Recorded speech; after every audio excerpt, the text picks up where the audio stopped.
Ok, entonces hablábamos que Santiago está ahí diciendo: bienaventurado el varón que soporta la tentación, porque cuando haya resistido la prueba, recibirá la corona de vida que Dios ha prometido a los que le aman. Es lógico pensar que un cristiano está escribiendo esta carta a otros cristianos y les está diciendo: ustedes son bienaventurados si aguantan las pruebas. Entonces, quisiera primero hacer una pregunta: ¿cuáles pruebas creen que estarían pasando los cristianos en el año 40 después de Cristo, 50 después de Cristo? ¿Qué pruebas se imaginan que estarían pasando los cristianos de esa época? Persecución por parte de los romanos. ¿Alguien más? Con el micro. La persecución por parte del Imperio Romano creo que vino un poco después, pero fue una prueba que pasaron los primeros cristianos. ¿Alguien más se imagina alguna prueba por las que los encarcelaban, los mataban, los crucificaban? No sé si ustedes han leído las cartas de Pablo, que él, antes de convertirse, él era persecutor, él perseguía y mataba a los cristianos, porque él era judío. Y esta tendencia, esta nueva religión que se había creado, era en contra del judaísmo, porque el judaísmo se basa en que Dios es uno solo, ¿ok? Y ellos estaban diciendo: pero ¿cómo así? Vino un hombre que dice que es Dios, eso es sacrilegio, eso no puede ser. Y ahora se formó toda una secta a partir de ese hombre que dijo que era Dios. Entonces todos estos judíos que no creían en Jesús empezaban a matarlos, a perseguirlos, a encarcelarlos. En las cartas de los Hechos de los Apóstoles, Pablo era encarcelado, Pedro fue encarcelado. Ellos pasaron por muchas pruebas por ser cristianos, ¿ok? Y ahora mi pregunta viene a: ¿cuáles serían las pruebas que pasa un cristiano hoy en día, en el año 2018? ¿Qué se imaginan? ¿O ustedes qué pruebas han pasado ustedes por ser cristianos? ¿Nadie ha pasado ninguna prueba por ser cristiano? Allá atrás, ¿cómo es que es tu nombre? Liliana. Liliana. Pues creo que la mayor prueba es luchar contra la corriente del mundo. ¿Por qué? Porque pues hoy para la gente todo es normal, entonces nosotros debemos luchar es por lo que Jesús nos dice que debemos hacer. Entonces está como la lucha diaria contra nosotros mismos y la corriente del día a día. Ok. ¿Alguien más? Digamos, nosotros en Tunja, nosotros teníamos un negocio ahí de postres y ahí mismo tenemos nuestra iglesia. Nuestro vecino nos ha hecho la vida imposible después de que empezamos la iglesia a sacarnos del barrio. Nos mandó 1000 veces la policía, la alcaldía, y nos hacen el mal rato porque somos cristianos. Ok. ¿Alguien más ha tenido que pasar una prueba? Brian.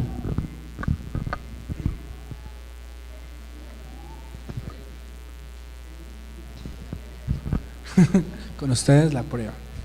No, el tema es, digamos que esta semana no siempre es que a uno lo critican por ser cristiano, sino que Dios también forma mucho el carácter de uno, o forma algo que necesita cambiar en uno, y esta semana lo aprendí.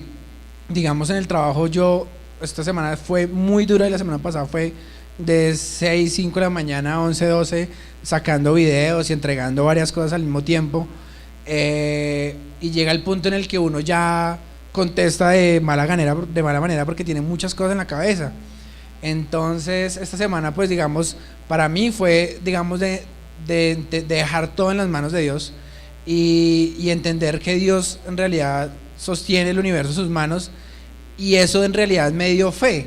O sea, que era lo que aprendíamos hace 8 días, que cuando uno supera esa prueba, viene consigo la recompensa, que es de tener la fe y decir: hey, Dios sí es verdad, y se me hizo más fácil buscar de Dios, porque en realidad tenía como más fe para entender que Dios sostiene el universo en sus manos. Y fueron, digamos, lunes, martes, miércoles, jueves, en donde yo me sentía así, no voy a contestar feo, no voy a aguantar, voy a esperar, pero porque tengo que hacer las cosas bien, porque tengo que dejar esto en las manos de Dios.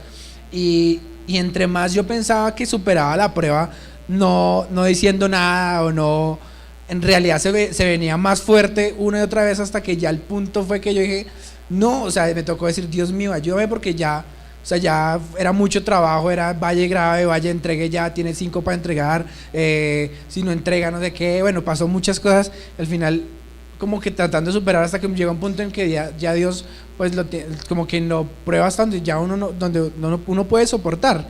Y cuando eso pasó, como que todo, al final uno dice, pues tampoco era tan grave las cosas, pero en realidad Dios sostiene todo. Y de ahí para allá, todos estos días, digamos, desde el jueves, viernes y hoy, fue como sentir que a pesar de que había más trabajo y todo, Dios tenía todo bajo control y que no tenía que preocuparme por nada.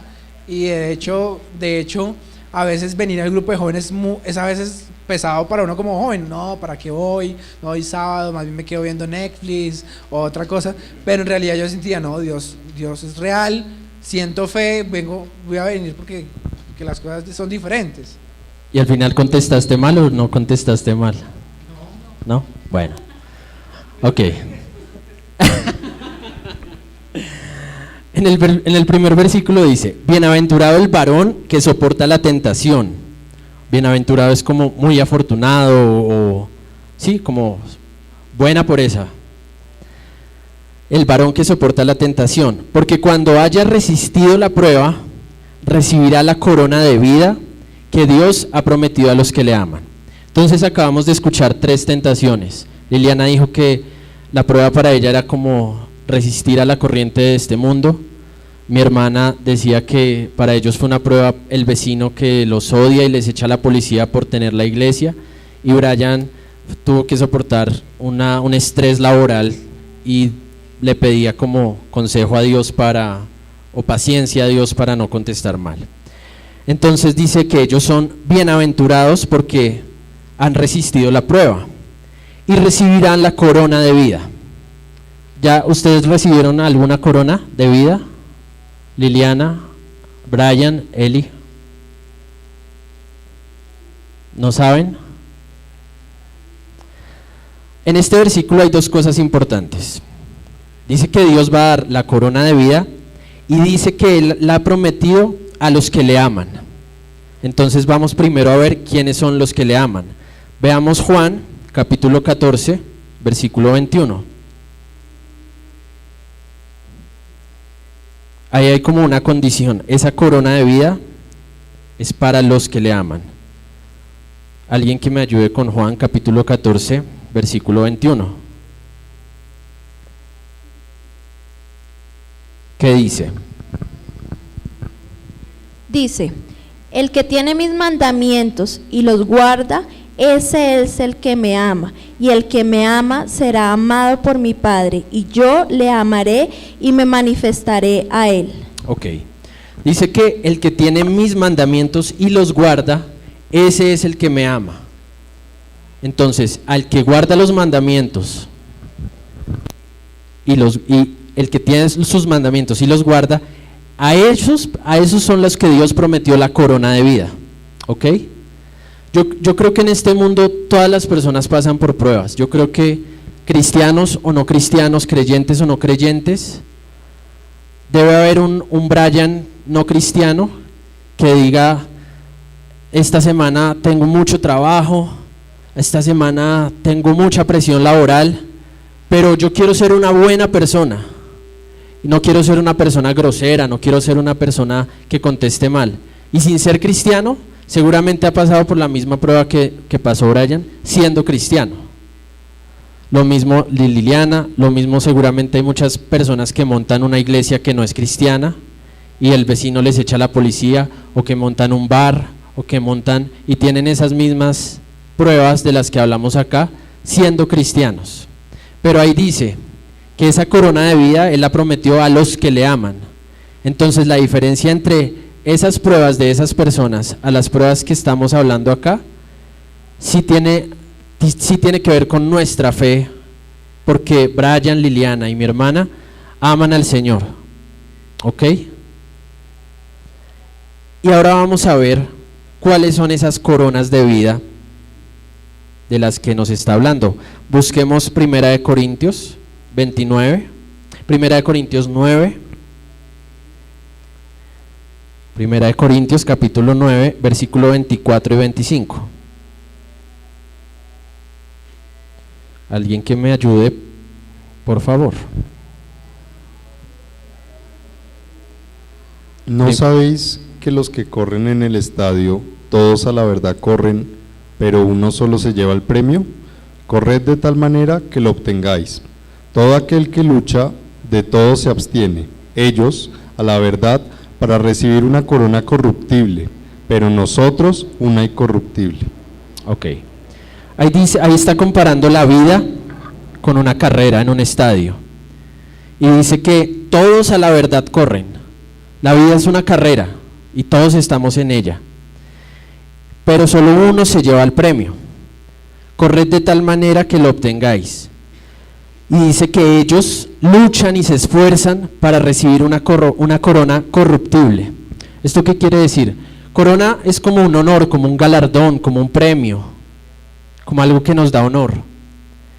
Todas las personas, este mundo, este sistema de cosas ha sido creada para eso, para premiar a las personas. ¿Cómo? Con dinero, con buena reputación. La gente mide el estatus según el celular, el carro, el sueldo, a qué universidad vas, y todas esas cosas que ofrece este mundo, la gente lucha por eso, nosotros luchamos por eso, pero dice que esas son coronas corruptibles. ¿Por qué corruptibles? Simplemente porque ese carro, ese celular, ese dinero, ese puesto, pasa, se acaba. O si no se acaba el dinero, el puesto, el celular, tú mueres y igualmente se acaba. Y dice ahí que nosotros luchemos por una corona incorruptible. Todavía no sabemos cuál es. Dice que es la que prometió a los que le aman. Vamos a Primera de Pedro 1, versículos 3 al 5, que dice: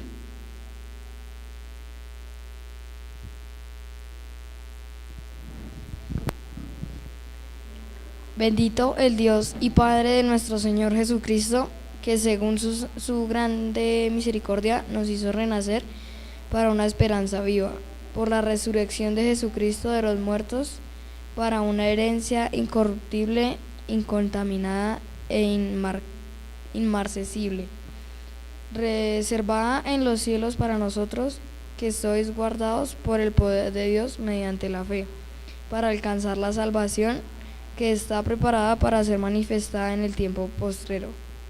Hasta ahí, gracias. Entonces dice que nosotros vamos por una herencia incorruptible, incontaminada e inmarcesible, o sea que no se marchita, reservada en los cielos para vosotros, para alcanzar la salvación que está preparada para ser manifestada en el tiempo postrero. Entonces, ¿esta corona que prometió será la salvación? Levante la mano el que diga que es la salvación, la corona por la que nosotros debemos luchar. Bueno, los que no levantaron la mano, ¿cuál es la corona de la que está hablando? ¿Alguien se le ocurre entonces, si no es la salvación, cuál podría ser la corona por la que debemos luchar como cristianos?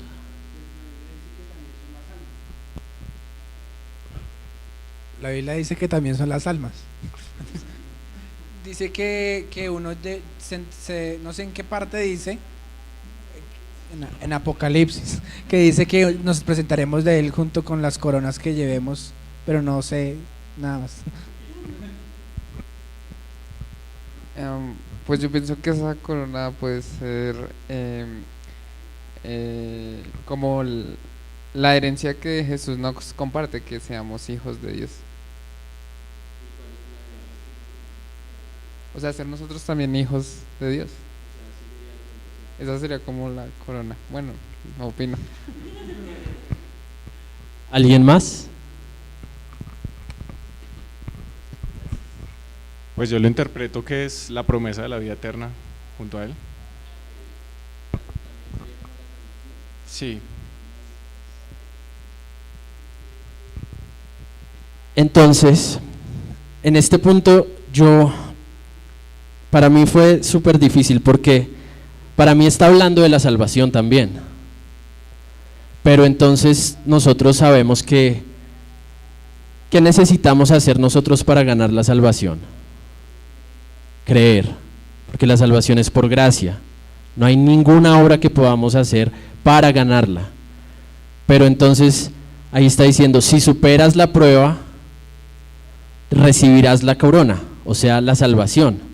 O sea que si habría algo que hacer para recibir la salvación, superar las pruebas. De pronto,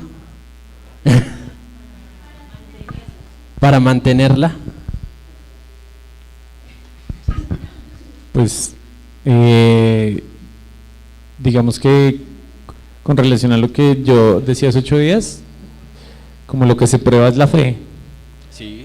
Entonces, si en esa prueba su fe no retrocede, porque si la fe retrocede, pues la salvación baila, ¿sí? Si yo dejo de con mi boca confesar que Cristo es la salvación y que Cristo fue el que me salvó y que Cristo es mi redentor, o sea, si yo retrocedo de mi fe, pues no hay nada que hacer.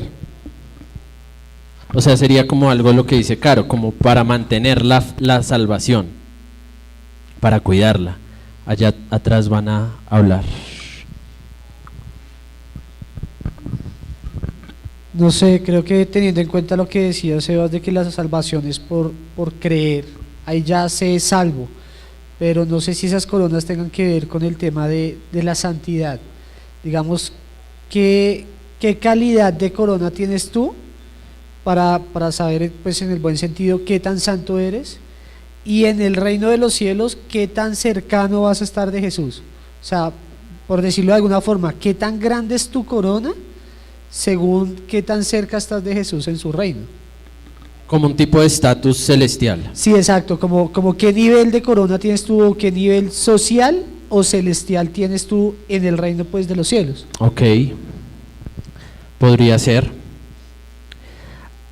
Dice ahí, dale. Es que, digamos, a mí me generó una duda el versículo que leímos, porque dice que la recibiremos en el cielo y la salvación pues se recibe cuando se cree en la tierra. Ok. O sea, tú eres salva desde que crees. Y dice que las coronas están preparadas en el cielo, ok. Bueno. Yo, después de analizar esta porción y de escarbar tanto, todo lo que dijeron tiene todo el sentido. La salvación es un regalo, es por gracia, nosotros no hacemos nada para merecerla, es por creer en el Hijo. Y cuando nosotros creemos, nacemos de nuevo. Nuestro espíritu, hay un nuevo nacimiento, tenemos un nuevo espíritu que es el espíritu de Cristo. Y ese espíritu lo alimentamos, así como alimentamos este cuerpo con hamburguesas, con ensalada, con pan. Cristo también nos dejó un alimento para el espíritu, que fue hacer su voluntad, que fue cumplir su palabra. Por eso, cuando Dios creó a Adán y Eva, Él les puso el árbol, y cualquiera diría, pero ¿para qué les pone un árbol ahí? O sea, no cree el árbol. Pero tenía que crear algo, o sea, hubiera podido hacer cualquier cosa, pero tenía que crear algo para que ellos alimentaran ese espíritu, porque no hay otra forma de alimentar el espíritu si no es obedeciendo su palabra. O sea, Dios hubiera podido crear un guante. Bueno, no hagan todo, pero no se pongan ese guante. O hagan todo, pero no se den besos. Cualquier cosa. Pero algo tuvo que crear para que el espíritu pudiera mantener la vida por medio de la obediencia. Nosotros a veces, o no sé si a ustedes les ha pasado, a mí me ha pasado que yo digo como, pero Dios Dios tan raro, o sea, Él como que quiere que seamos buenos, pero nos pone ahí chicas con minifalda, chicos con abdomen así super wash. ¿Por qué, Dios? O sea, no hubieras creado las minifaldas, no hubieras creado los abdómenes, no hubieras creado la sexualidad, no hubieras creado lo que nos hace caer. Pero es que tenía que ser así, porque si no nuestro espíritu no tendría una palabra que obedecer. Entonces, para que entendamos esto de las coronas, y en lo que leíamos de Corintios, perdón, que la vida es como una carrera, la vida de fe es igual, es como una carrera. Y lo que decía mi hermana, nosotros creemos y nacemos, somos unos bebés espirituales, y los bebés empiezan a caminar, empiezan a aprender, empiezan a crecer, y la vida de fe es así, y para eso son las pruebas, como veíamos la vez pasada, para fortalecerlos.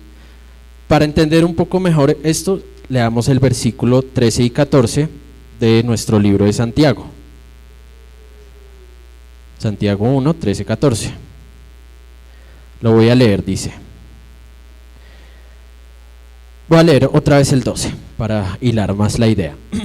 Bienaventurado el varón que soporta la tentación, porque cuando haya resistido la prueba, recibirá la corona de vida que Dios ha prometido a los que le aman.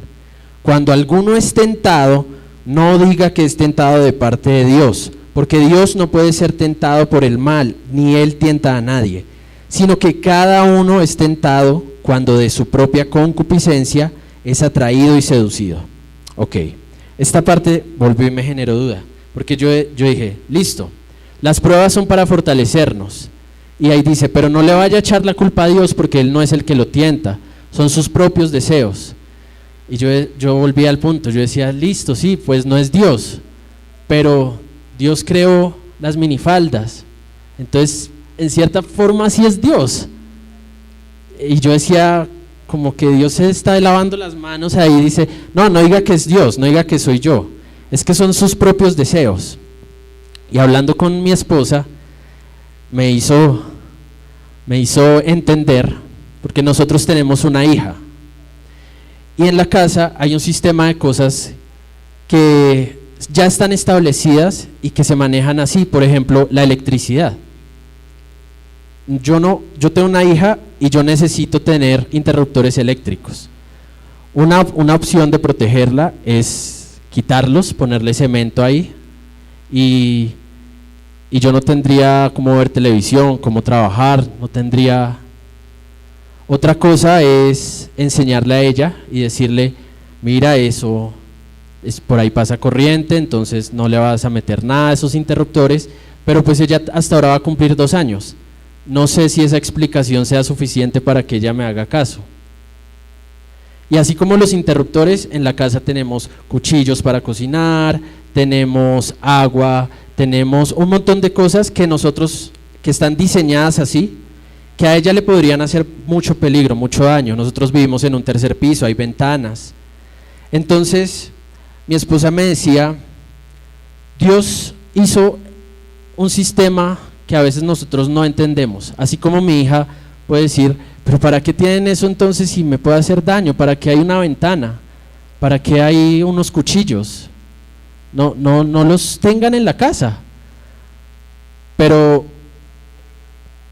yo, como ya soy su papá y como ya entiendo, yo sé que eso está bien, porque tener un cuchillo nos ayuda, porque para cocinar, porque a ella en algún momento de su vida le enseñaremos a cocinar, y seguramente si ella en algún momento coge el cuchillo y se corta, va a aprender que eso ya no lo va a volver a coger.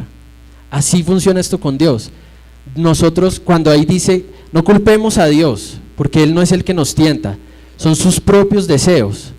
Entonces estaría mal de mi parte decir Dios, ¿tú por qué creaste las minifaldas? ¿Por qué creaste el sexo? ¿Por qué creaste una flor que se llama marihuana, una mata? O sea, todas esas cosas tienen un propósito en este sistema, pero ahí dice, es su propio deseo el que lo hace caer. Entonces, si a mi hija un día le dicen, no, pues mi papá me dijo que ahí no metiera los dedos, pero ¿qué se sentirá? Y qué tal que él me esté diciendo mentiras y eso sí sea chévere, y yo ahí perdiéndome como esas sensaciones. Así mismo nos pasa a nosotros. O sea, cuando nosotros tenemos esos deseos de hablarle mal a alguien, de responderle a alguien mal, y uno dice, Dios, ¿para qué los hiciste tan groseros? ¿Para qué hiciste este trabajo tan estresante? O sea, déjame a mí liberar mi estrés. Pero realmente la culpa no es de Dios. O sea, Dios no le dijo a Brian, tenga ese trabajo. Dios no le dijo a Elizabeth, monta una iglesia. Dios no le dijo a Liliana, bueno, sí, Dios nos dice que no sigamos la corriente de este mundo, es verdad.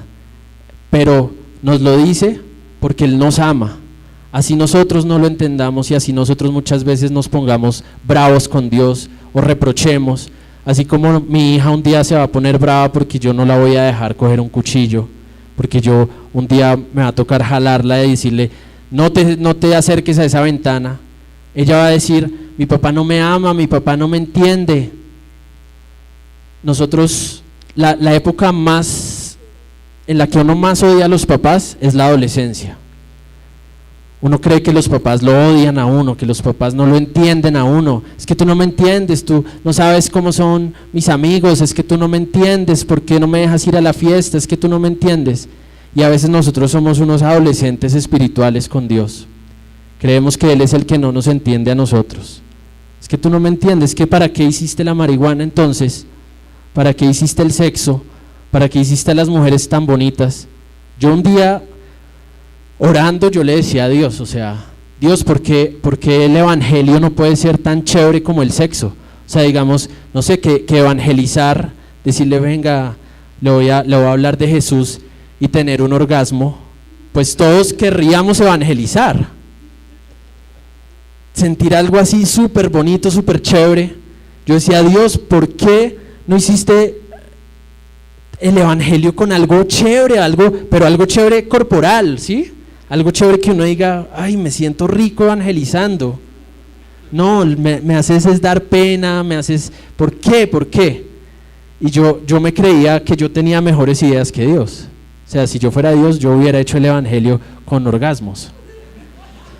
Para que a todos mis hijos les gustara evangelizar. Pero ¿cómo nosotros vamos a cuestionar a Dios? O sea, si alguno de ustedes, o si yo, les dijera, es que yo creé el universo, yo creé las estrellas, yo creé el sol, pues ahí sí créanme un poquito, ahí sí confíen en mí un poquito, ahí sí digan, bueno, es que Dios o Dios Sebastián, pero es que nadie, o sea, Él es el creador del universo, de la perfección de una hormiga, de la nieve, de la perfección de cada uno de ustedes. Entonces, ¿cómo no vamos a confiar en Él? Aunque a veces es difícil, yo lo sé. Leamos Mateo 4, del 1 al 11. Mateo 4, del 1 al 11.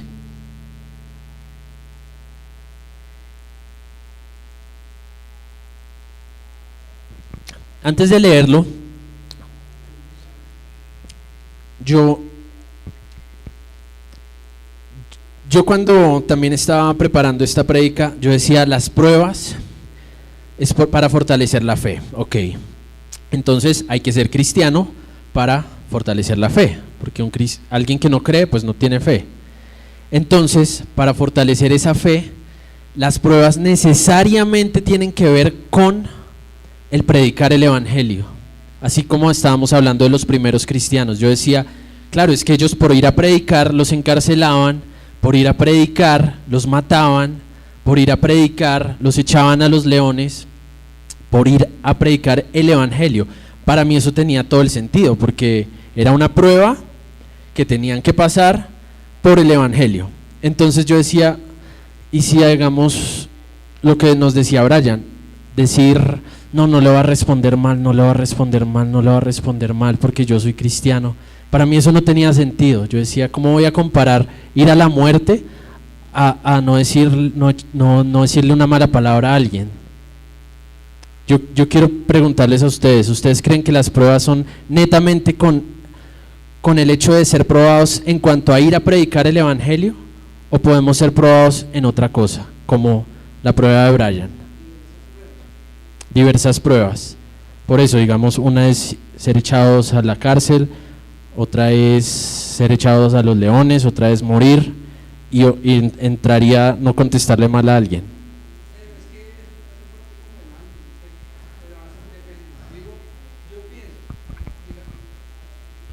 Yo pienso una cosa, digamos, el ir a llevarle juguetes a los pobres, si yo fuera ateo o cualquier otra persona, me haría sentir bien, ¿sí? Es algo muy moral. Pero también la fe sin obras es fe muerta, depende de la motivación en lo que, como Dios uses las cosas de este mundo para en realidad formar pues no solo el carácter de uno, no solamente el alma, sino yo creo que el espíritu, porque también digamos que creo que la Biblia habla de ancianos en la fe y va creciendo, y desde pequeño pues así mismo nuestro espíritu va siendo formado y va siendo moldeado para uno, o sea, para uno formarse y no empezar a pecar menos, aunque en realidad entre más me acerco a Dios más conozco que estoy pecando, dice la Biblia. Entonces no sé. Bueno, para mí esto no tenía sentido hasta que leí el pasaje que vamos a leer de Jesús, cuando fue tentado Jesús en el desierto. Alguien que me ayude a leer Mateo 4 del 1 al 11, por favor, fuerte y claro. Entonces Jesús fue llevado por el Espíritu al desierto para ser tentado por el diablo, y después de haber ayunado 40 días y 40 noches tuvo hambre. Y vino a él el tentador y le dijo: si eres hijo de Dios, di que estas piedras se conviertan en pan. Él respondió y dijo: escrito está, no solo de pan vivirá el hombre, sino de toda palabra que sale de la boca de Dios. Entonces el diablo le llevó a la santa ciudad y le puso sobre el pináculo del templo, y le dijo: si eres hijo de Dios, échate abajo, porque escrito está, a sus ángeles mandarás cerca de ti, en sus manos te sostendrán para que no tropieces con tu pie en piedra. Jesús le dijo: escrito está también, no tentarás al Señor tu Dios. Otra vez le llevó el diablo a un monte muy alto y le mostró todos los reinos del mundo y la gloria de ellos, y le dijo: todo esto te daré si postrado me adorares.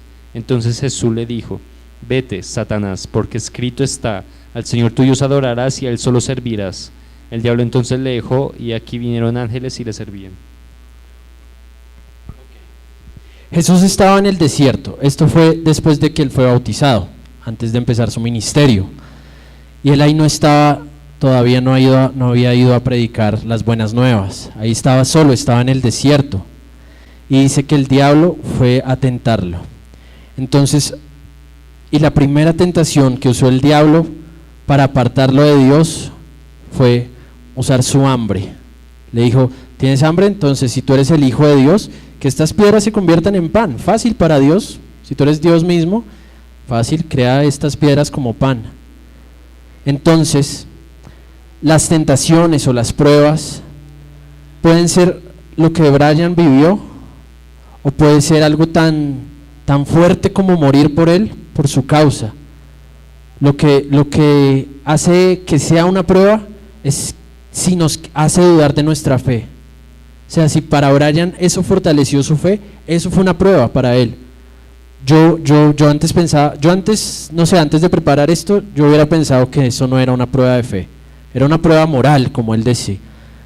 Pero si él lo hizo porque quería agradar a su Dios, porque él dice: honra a tu enemigo, bendice a tu enemigo, y él quería obedecer esa palabra, entonces eso para él fue una prueba. Y cada uno de nosotros somos probados en distintas formas. Hay algo que se llama el contexto, y eso es muy importante que nosotros lo entendamos cuando estamos leyendo la Biblia. Si nosotros, para entender qué es esto del contexto, digamos, hay una pregunta: ¿cuál es el arma más poderosa? Si esa pregunta la hacemos en un contexto de un cavernícola, va a decir una piedra afilada. Si la hacemos en el año de los reyes y de las cruzadas, va a decir una espada, la espada más afilada. Y si la hacemos ahorita, alguien respondería la bomba atómica. la misma pregunta en los contextos tan diferentes, hacen unas respuestas, o sea, una piedra afilada, una bomba atómica. Entonces, eso es entender que esto que estamos leyendo tiene un contexto, que el contexto es que en esa época había un pueblo que se llamaban los judíos, que en esa época vino el imperio romano, que en esa época mataban a las personas en los leones, las crucificaban. Ese era el contexto de esa época, esas eran las pruebas de esa época. Pero ahora en el año 2018 nosotros tal vez ya no nos echen a los leones, pero sí tenemos diversas pruebas que a veces son más, ¿cómo decirlo?, más peligrosas que ser echados a los leones, porque tal vez nosotros como cristianos, y si nos dicen niegue a Cristo, Juan David, o es echado a los leones, seguramente él va a preferir ser echado a los leones, porque es algo demasiado directo, es algo demasiado contundente. Pero en esta época es más sutil. Es una chica con minifalda, dice: Juanda, tan lindo que tocas el piano, y tú tienes novia, ¿y qué vas a hacer el sábado? No, voy a ir a Jóvenes, y si vienes a mi casa a ver Netflix, estoy sola en la casa. Sí. Es algo más sutil que ser echado a los leones, pero lo sutil no le quita lo peligroso, porque el contexto es el mismo: alejarnos de Dios, eso es lo que Satanás quiere. Y si Juanda dice: no, más bien acompáñame al grupo de jóvenes, y él supera la prueba, su fe va a ser fortalecida, y él va a recibir esa corona de vida que prometió a los que cumplen su palabra, que es la salvación. Sí, es la salvación, es la salvación. Lo que pasa es que él no se ganó la salvación por haber rechazado a una chica, porque la salvación no es por obras, pero es que la salvación, nosotros como cristianos, y en este libro de Santiago a mí me parece tan increíble como él realmente dice: pero ustedes tienen fe, porque la fe sin obras es una fe muerta. O sea, nosotros a veces creemos que como la salvación no es por obras, entonces nosotros somos cristianos como light, o yo no sé cuál sería la palabra, como que hacemos lo que se nos da la gana, porque es que la salvación no es por obras. O sea, yo ¿para qué me porto juicioso si yo no voy a decirle a Dios: mira Dios, yo rechacé a esta chica de Netflix? Pero uno sí va a ir a decirle: yo creí en Jesús. Jesús es el que nos da la salvación. Ah, ¿creyó en Jesús? Entonces ¿por qué no predicó? Entonces ¿por qué dijo tantas groserías? Entonces ¿por qué era tan malvado? O sea, eso no tiene sentido.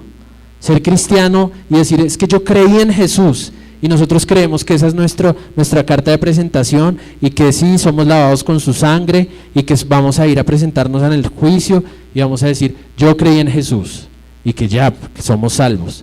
Pero nosotros no podemos engañar a Dios. O sea, decir yo creí en Jesús y ser unos ladrones, ser unos fornicarios, ser unos mentirosos, ¿eso qué sentido tiene?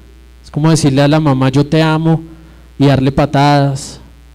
Pero yo te amo, mamá, entonces no me dé patadas.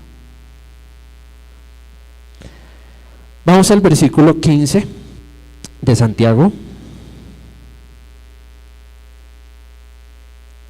Estábamos viendo que Dios no es el que nos tienta, sino nuestra propia concupiscencia. Y el versículo 15 dice: entonces la concupiscencia o los deseos, después que ha concebido, da a luz el pecado, y el pecado, siendo consumado, da a luz a la muerte. Entonces, esto tiene un proceso, y ahí lo está asimilando a un nacimiento. Dice que el deseo concibe y da a luz el pecado, y el pecado a la muerte. Entonces, pregunta: ¿cuando pecamos morimos? Físicamente no. ¿Espiritualmente? Tampoco. Si es pecado de muerte. Pues no todas las veces, o sea, no se puede decir que uno peca y se muere, porque si no nadie estaría vivo espiritualmente, porque todos pecamos a diario. Pero si uno, digamos, peca, digamos, contra el Espíritu Santo, rechazando lo que dice su palabra y todo eso, puede que sí llegue a morirse espiritualmente. ¿Alguien más? Liliana. Pues pienso que si uno peca, digamos, diciendo, o sea, sabiendo que está pecando, porque es que hay veces que uno comete pecado, pero como que lo hace inconscientemente. Pero si digamos ya, ay, voy a decir una mentira, ¿cómo la digo? O sea, pienso todo el pecado como es, pienso que ahí ya nos trae la muerte. Ok. Miren, voy a leerles esto que... ¿Alguien más va a decir? Yo creo también que, digamos, como seres humanos siempre vamos a pecar inconscientemente. Una cosa es que nos demos cuenta de que hemos errado o pecado, nos arrepintamos y busquemos no pecar de esa forma nuevamente. Y otra cosa, lo que decía Liliana, digamos, hoy, o lo que decía Brian, hoy en el trabajo me sacaron la piedra, se me saltó y hablé feo, pero intento mañana no volver a hacerlo y procuro no volver a hacerlo. Distinto es a que hoy me la sacaron y hablé feo, entonces como hablé feo me dio más piedra y mañana hablo peor y así duró un mes. Ya después de pecar tanto tiempo, ya como que uno se vuelve insensible a, oiga, yo le estoy hablando mal a la gente y ya es como, no, pues yo hablo así y si no le gusta, pues mire a ver. Entonces ya ahí uno sí puede arriesgarse, ese deslizarse del que habla Pablo de pilas, porque muy sutilmente va a llegar usted a cometer cosas que ni siquiera se va a dar cuenta y puede llegar a la muerte. Ok. Eso encontré y me pareció muy bonito, se los voy a leer. En los idiomas originales de la Biblia, la palabra que se traduce como pecado significa fallar el tiro o no alcanzar el objetivo. Por ejemplo, la Biblia habla de un grupo de soldados del antiguo Israel que eran tan hábiles con la honda que eran capaces de acertar sin fallar el tiro al lanzar una piedra, o sea, tenían mucha puntería. Y esa palabra, sin fallar el tiro, se traduce literalmente como ellos no pecaban, ellos no fallaban ese tiro. Por tanto, pecar es no alcanzar el objetivo de cumplir con las normas perfectas de Dios. Entonces, ¿cuál es el objetivo que quiere o que tiene Dios para la vida de cada uno de nosotros? ¿Alguien sabe? ¿Nadie sabe? ¿Su voluntad?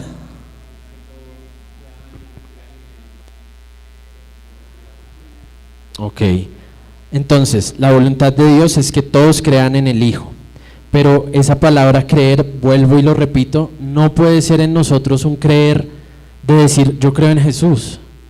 Es como decir yo soy de Millonarios. Ay, y Sebastián, ¿cuánto quedó el partido? No, ni idea. ¿Y cómo se llama el técnico? No, ni idea. Y vamos a ver el partido de Millonarios, el clásico. No, o sea, usted es de Millonarios. Sí, yo soy re hincha de Millonarios. Pues no soy hincha, o sea, yo digo que soy hincha, pero no soy hincha.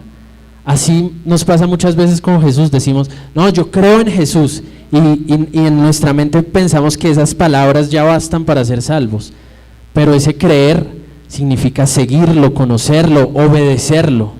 ¿Qué va a decir Fabián? Una cosita, a mí me dejó pensando lo que usted dijo ahorita de como darle patadas a la mamá, ¿sí? Aunque ni siquiera, o sea, uno tiene que ser más sutil en eso, y es como ni siquiera no llamarla un día, ¿sí? O sea, es como más sutil, tampoco, lo que usted decía ahorita, ¿sí me hago entender? O sea, no lo veamos como ser guacho, o sea, pegarle, sino que es una mamá le ofende que uno no lo llame, o que no esté pendiente, o que no le hable bien. Entonces es más delicado, o sea, es más peligroso aún, porque el pecado es muy sutil ahora, o sea, ya. Bueno, pues yo pienso que, o sea, si uno dice que uno cree en Jesús, pues uno también tiene que creer en sus palabras. Y pues ahí en sus palabras, en lo que él nos dice, uno también se guía a cómo uno va a actuar, pues según todo lo que él nos ha enseñado. Entonces no es solo creer en Jesús, sino en sus palabras.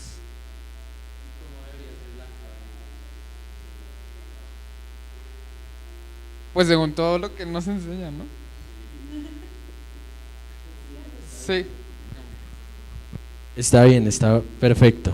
O sea, lo que dice Santi es que nosotros tenemos que ser cristianos y actuar como cristianos, básicamente. ¿Y cómo se sabe cómo actúa un cristiano? Pues hay que leer la palabra para saberlo. Porque hay algo que a mí me parece muy, muy peligroso en esta época que vivimos. Y es, imagínense que todos ustedes quieren ser cristianos, quieren salvar su espíritu y vienen acá y yo les digo, bueno, entonces la palabra dice que tenemos que vestirnos de esta forma porque esto, si nos vestimos con ropa negra, ofendemos a Dios, entonces por favor no se vistan con ropa negra y por favor no, cuando vayan a una fiesta no bailen, y entonces también para ser cristianos toca que vivan todos en un estrato 3, los que no vivan en estrato 3 hagan lo posible por vivir en estrato 3, porque o sea, no quiero que, Dios no quiere que seamos ni estrato 6, pero tampoco quiere que seamos estrato. ¿A qué me refiero con esto? Hay mucho en este tiempo, todo el mundo dice tener la verdad, todo el mundo dice saber cómo agradar a Dios, pero muchas veces lo hacen desde su pensamiento. O sea, mi pensamiento puede ser lo de la ropa, lo del estrato y lo de bailar, porque yo, Sebastián, pienso así. Y en otra iglesia pueden decir, es que para agradar a Dios hay que cantar y así siempre cantemos y vamos a llevarle mercado, y ese es el pensamiento de esa iglesia. Entonces, ¿cómo sabemos cuál es el verdadero pensamiento? Si el de Sebastián o el de esa iglesia. No hay otra forma sino a través de su palabra, porque les vuelvo a decir, solo hay un Dios creador, solo hay uno solo. Es que si Mahoma, si alguien hubiera dicho, no, es que yo soy Dios y yo cumplo todas estas profecías que están escritas hace 2000 años antes, y aparte voy a resucitar, y resucita, o sea, ¿cómo no vamos a creer en eso? No lo vimos, pero tenemos estos escritos. Estos escritos llegaron a nosotros por el poder de ese acontecimiento, por ese poder de ese acontecimiento, de esas resurrecciones, que hoy tenemos estos textos. No están en hebreo, no están tan literales como en esa época, tienen sus fallas de traducción, de interpretación, de manipulación, pero en cualquier versión, realmente la esencia exacto ahí está plasmada. ¿Cuál es la esencia?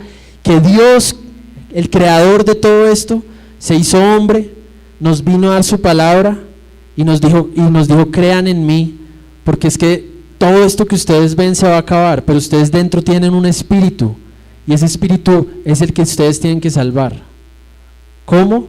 Diciendo crean en mí. Pues sí, díganlo, pero vívanlo también, actúen como cristianos. Y Él fue nuestro ejemplo y Él nos dijo que lo agrada, que no lo agrada. Leamos Hebreos 10:27 y alguien que me ayude con Marcos 3:22.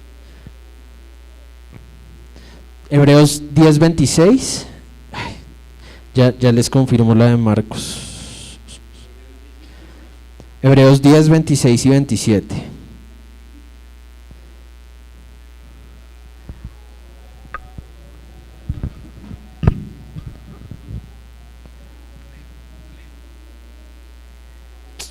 Hebreos 10, 26 y 27. Sí. Porque si pecáremos voluntariamente después de haber recibido el conocimiento de la verdad, ya no queda más sacrificio por los pecados, sino una horrenda expectación de juicio y de hervor de fuego que ha de devorar a los adversarios.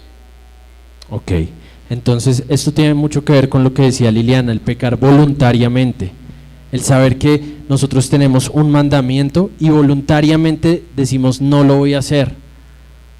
Que perdone a su hermano, no lo voy a hacer, no quiero perdonar a mi hermano, pero es que es un mandato, no lo quiero hacer. Ese pecado conlleva a la muerte. Inmediata, tal vez no, tal vez Dios nos da la oportunidad de arrepentirnos. Pero si seguimos con ese corazón, se va endureciendo, se va endureciendo, se va endureciendo hasta que morimos y nuestro espíritu muere y ese pecado ya no tiene perdón, porque si nuestro espíritu lo dejamos morir, ya no hay un Cristo que venga otra vez a darle vida. Y Marcos 3:28.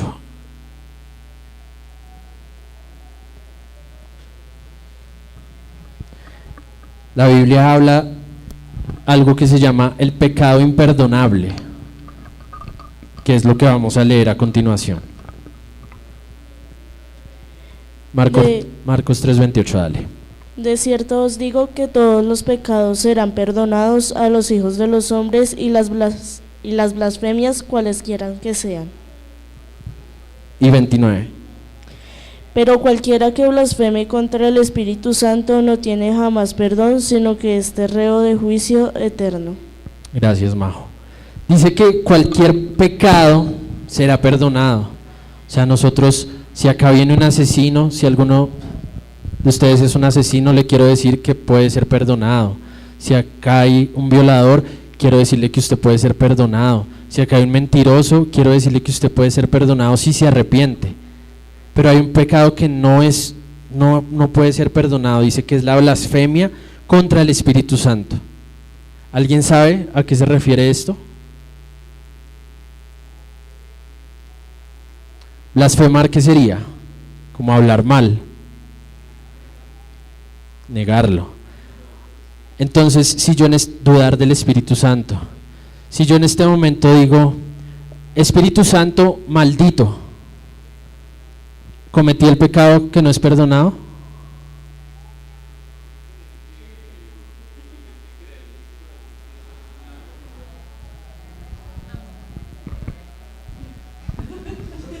Creo que me acabo de perder. No, que digo que eso es porque los pensamientos vienen todo el tiempo de la propia maldad en la que estamos en este cuerpo. Vienen todo el tiempo pensamientos terribles, ¿sí me entienden? Vienen pensamientos terribles de hacer cosas terribles. Uno piensa, uno dice, uy, la mente de verdad es mala. O sea, nosotros tenemos la maldad porque vienen pensamientos de blasfemia, vienen pensamientos de asesinato, vienen pensamientos de robo, vienen pensamientos de, bueno, no sé, de chantajes, o sea, yo a veces he pensado que es del colombiano, pero eso es de todo el mundo. Tener la malicia por delante, ¿sí? Pues dudar, desconfiar, o cómo robar, o cómo sacarle tajada a todo. Esas cosas son como de la mente humana, ¿sí? Es de la mente humana. Y entre esas, los pensamientos blasfémicos, ¿será que Dios sí? ¿Será que Dios no? ¿Será que el Espíritu sí? ¿Será que el Espíritu no? Pero eso es una cosa de lo que usted decía, que es de la propia concupiscencia, de la propia maldad que uno tiene en sus pensamientos, y de uno en uno está darle valor a sus pensamientos o simplemente cerrarles la puerta y rechazarlos. Joy, ¿qué vas a decir? Pues yo tengo entendido que la blasfemia no es como una queja o un rechazo, sino es algo que va en contra de Dios directamente.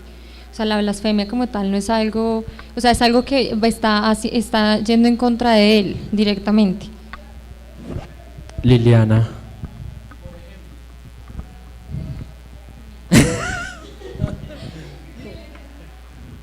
Pues la palabra dice que el Espíritu Santo nos convence de pecado, de justicia y de juicio.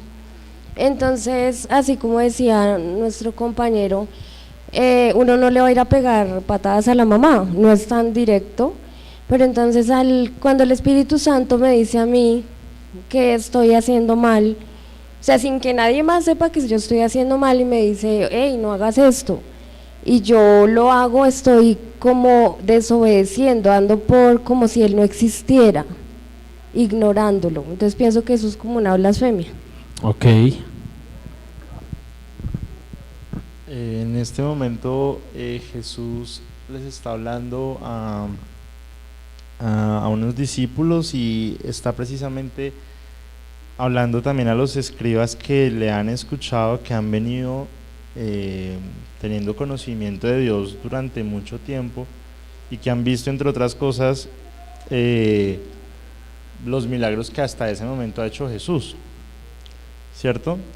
Y dice ahí mismo, pues para mí realmente está hablándoles a esas personas, de acuerdo al contexto en el que yo estoy viendo este versículo. Cualquier persona puede de alguna forma blasfemar contra Dios en su ignorancia, ¿sí? Pero es diferente a un escriba, a un fariseo que dice en el versículo 22, mira la postura del corazón de estas personas cuando dice en el versículo 22, pero los escribas que habían venido de Jerusalén decía que tenía a Belcebú y que por el príncipe de los demonios echaba fuera a los demonios. Es decir, conocen a Jesús, saben que es el Hijo de Dios, tienen un montón de conocimiento de la Escritura y dicen, ¿sabe qué? Eso lo está haciendo es el mismo Satanás. Ahí realmente es cuando esa blasfemia se convierte en blasfemia, porque es con conocimiento de causa, habiendo visto las obras y los milagros de Jesús, que conscientemente están desechando la obra del Espíritu Santo y están diciendo, eso lo hizo Satanás. Y esa postura del corazón es tremendamente dura y por eso les dice, pilas, porque cualquier pecado les puede ser perdonado, pero ustedes están blasfemando contra el Espíritu Santo. O sea, están rechazando al mismo Jesús conociéndolo, diciéndole, no, yo no creo que eso sea de Dios, eso es porque usted es Satanás, básicamente es lo que le dijeron. Lo que dice Andrés es muy importante y lo que dice Liliana. El Espíritu Santo nos convence de pecado, el Espíritu Santo dice que viene a morar a nosotros para guiarnos, para recordarnos su palabra. Entonces, blasfemar contra el Espíritu Santo, en pocas palabras, es rechazar eso, es decir, un día, yo creo que no necesito a Jesús, yo creo que yo no soy pecador, yo creo que todo esto es mentira, y decir, yo no necesito a Jesús. Al rechazar eso, ese es el pecado imperdonable. ¿Por qué? Porque Él es el que nos da vida, y si rechazamos la vida, pues que nos queda la muerte. Por eso es que no es perdonable. Pero todos los demás pecados son perdonados, todos los demás pecados, cualquier pecado, si realmente nos arrepentimos y vamos a Él, Él es justo y fiel para perdonarnos. Terminemos con el versículo de Santiago 16 y 17. Santiago 1, 16 y 17.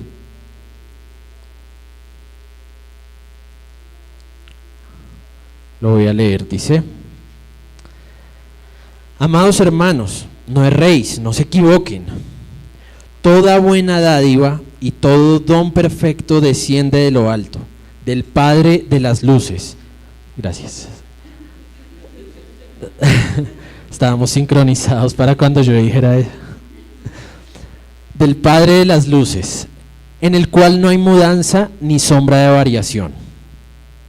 Entonces, esta parte es muy importante, pero la quiero resumir en algo. La confianza que nos tiene que dar esta fe, el conocer a Dios, el que Él sí nos va a perdonar, el que Él sí va a darnos el reino, el que Él sí va a darnos la corona, es en saber que Él es perfecto, en Él no hay mudanza, Él no es como nosotros. A veces nosotros humanizamos mucho a Dios, creemos que Él es como nosotros, y entonces un día nos va bien y creemos que es que Dios amaneció también como de buen ánimo y nos echó así como un polvito mágico, y no, entonces hoy va a ser sol y hoy vas a encontrarte un billete y hoy no sé qué, pero otro día amaneció de malas pulgas y dijo, no, hoy te va a llover, no te va a pasar el bus. Pero Dios no es humano, Dios no es como nosotros, y en eso tiene que estar puesta nuestra fe. ¿Por qué? Porque un día entonces Dios, si se levanta de malas pulgas, va a decir, sabe que hoy ya no quiero darle la corona a los que creen en mí, solo se la voy a volver a dar al pueblo judío y ya, que todo el mundo se pierda. ¿Y nosotros qué haríamos? Pues Él es Dios, pues ¿quién va a decirle, Dios, no hagas eso? Pues podemos hacerlo, pero Él es Dios, Él es soberano, Él puede hacer con nosotros lo que Él quiera, la verdad. Y a veces eso en nuestro ego nos duele, porque nosotros nos sentimos como ultrajados, como que decimos, pero o sea, Dios, ¿para qué nos creó? O sea, entonces somos hormigas y entonces Él juega ahí con nosotros como con una lupa y Él hace con nosotros lo que se le da la gana. Pues sí y no. Sí hace con nosotros lo que se le da la gana porque es Dios. Pero ¿qué es lo que Él se le da la gana? Darnos vida eterna. Y eso no va a cambiar, porque Él no tiene sombra de variación, Él no es humano como nosotros. Él nos quiere y nos hizo para un propósito. Y ese propósito lo cierra de una manera muy linda Santiago en el versículo 18. Dice, Él de su voluntad nos hizo nacer por la palabra. Él de su voluntad, porque se le dio la gana, porque quiso, nos hizo nacer por la palabra de verdad. ¿Para qué? Para que seamos primicias de sus criaturas. Si alguien tiene otra versión de ese versículo 18, que me ayude a leerla. ¿Nadie?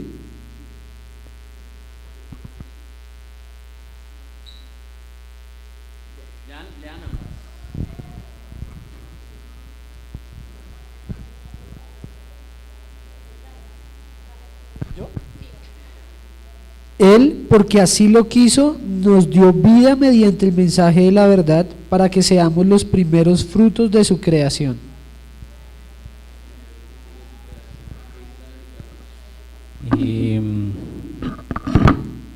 Dios, por su libre decisión, nos dio nueva vida por medio del mensaje de la verdad para que nosotros fuéramos lo mejor que se le ofrece a Dios de la creación entera.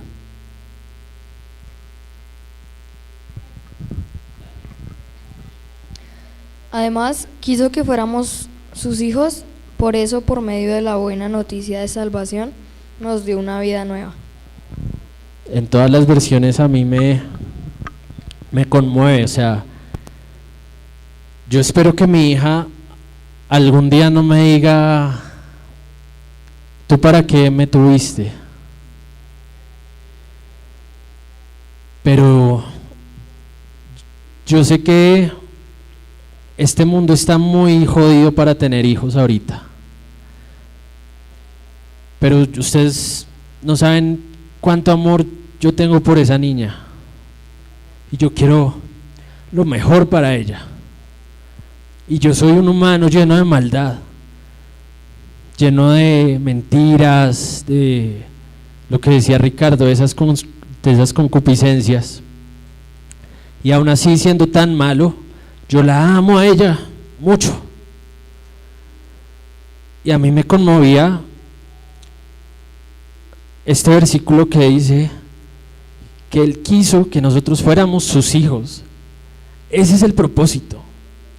Vuelvo y digo, el Dios que creó todo esto quiso que nosotros fuéramos sus hijos. Y Él nos ama y quiere amarnos. Y a veces uno no entiende por qué Dios pone interruptores de la luz. ¿Por qué Dios? ¿Por qué Dios? ¿Por qué no me dejas usar ese cuchillo, Dios? ¿Por qué no me dejas asomar por la ventana, Dios? Y uno cree que Él lo odia a uno. Y Él está ahí probándolo. Él está ahí formando el carácter. Él está ahí diciendo, es que te amo, es que te amo. Tú no lo entiendes. Pero yo te creé porque quiero darte lo mejor. Porque quiero amarte, porque quiero que seas mi hijo.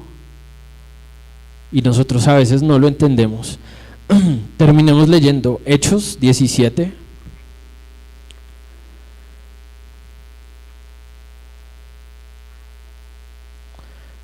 26 al 28.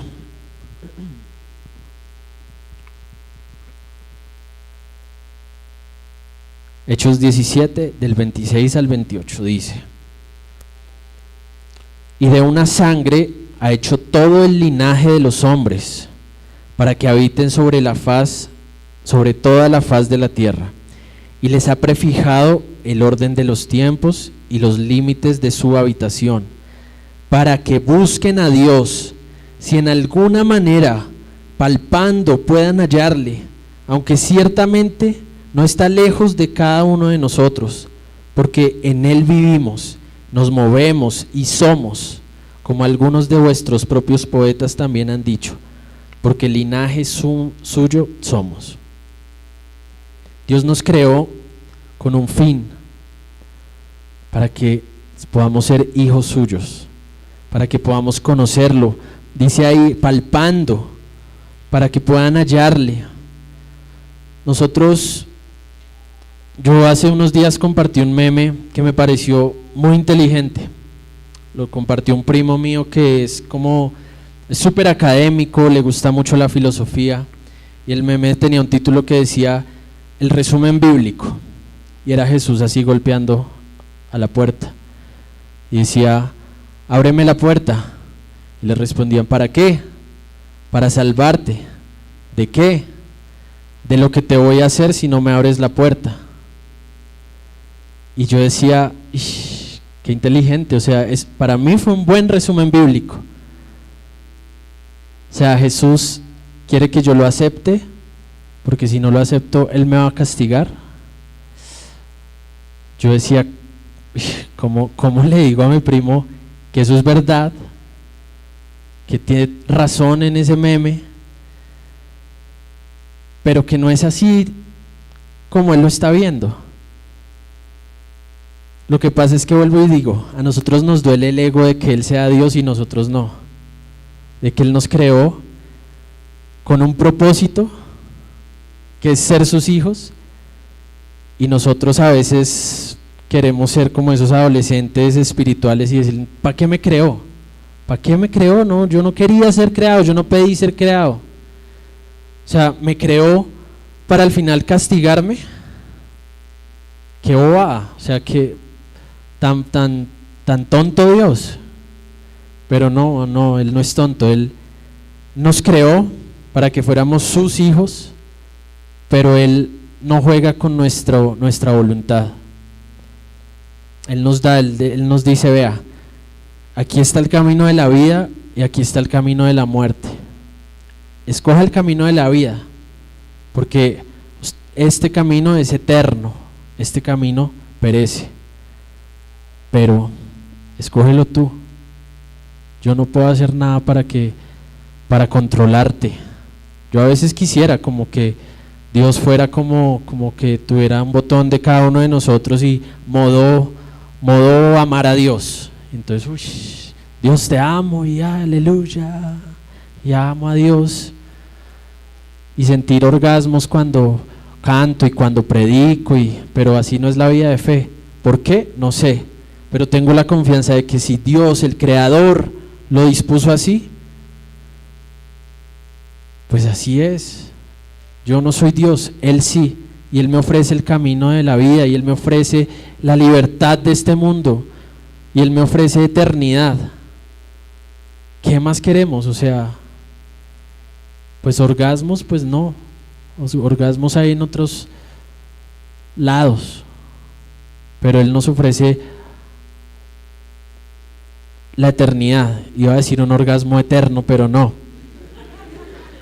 Pero tal vez sí, es algo mejor que nosotros ni conocemos, que nosotros ni sabemos la magnitud de lo que Él nos está ofreciendo. Pues para que se haya hecho hombre y haya muerto, tiene que ser algo muy grande, y nosotros tenemos que luchar por esa corona, por esa salvación, no perderla, y actuar como cristianos, no solo decir somos cristianos, conocerlo. Yo cuando me hice cristiano, más que todo quería confrontar la Biblia, decía, a ver, porque para mí la Biblia, yo ya lo he dicho muchas veces acá, para mí la Biblia era una mentira. Yo decía, esto lo escribieron hombres, esto no tiene sentido, como así que un Dios en el Antiguo Testamento todo malvado y ahora sí viene y que es todo amor. No, yo decía, no, esto no puede ser verdad. Yo creo en Dios, pero la Biblia no. Y cuando empecé a escudriñarle y a decir, bueno, si esto es la verdad, venga a ver qué es esto. Para mí fue conocerlo, es que esa es la vida eterna, conocerlo a Él.